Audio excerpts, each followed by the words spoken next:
një çift bashkëshortor po u thonin në anije. Udhtim ky që zgjati për ditë të tëra. Ishte udhtim preslënës, sikur fundi të mos përfshihej nga erërat e fuqishme dhe valët e mëdha. Anija u mbush me ujë, ndërsa frika i kaploi të gjithë.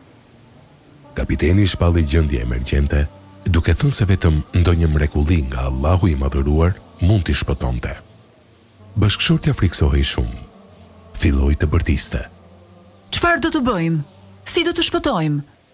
Të gjithë udhëtarët ishin të shqetësuar, ndërsa për çudi, ndryshe nga gjithë të tjerët, burri i saj rrinte i ulur dhe dukej shumë i qetë.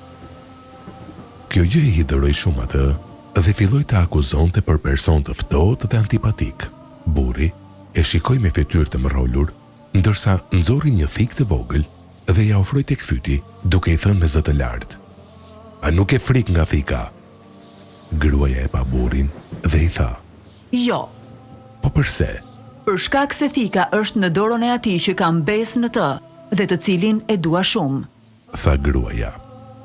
Burri filloi të qeshte dhe i tha gruas: "Kështu është edhe gjendja ime. Besoj se këto dallë janë në dorën e atij që kam besë në të dhe e dua shumë. E përse të kem frikë nëse ai mbizotron mbi çdo gjë?" Burri ngriti duart dhe tha: "O Allah, na trego mëshirën tënde. Qetësoje detin. Nëse të kanë lodhur dallgët e jetës dhe të janë përsulur erërat e saj, mos ke frikë nga Allahu. Mos ke frikë, nga që Allahu i madhëruar të do. Ai ka mundësi mbi çdo gjë, mbi çdo stuhi dhe furtunë. Prandaj, mos ke frikë. Nëse e do, besoj atij dhe dorëzoju, nga se ai të do." Allahu i madhëruar thot: "Kush i mbështetet Allahut, ai i mjafton atij.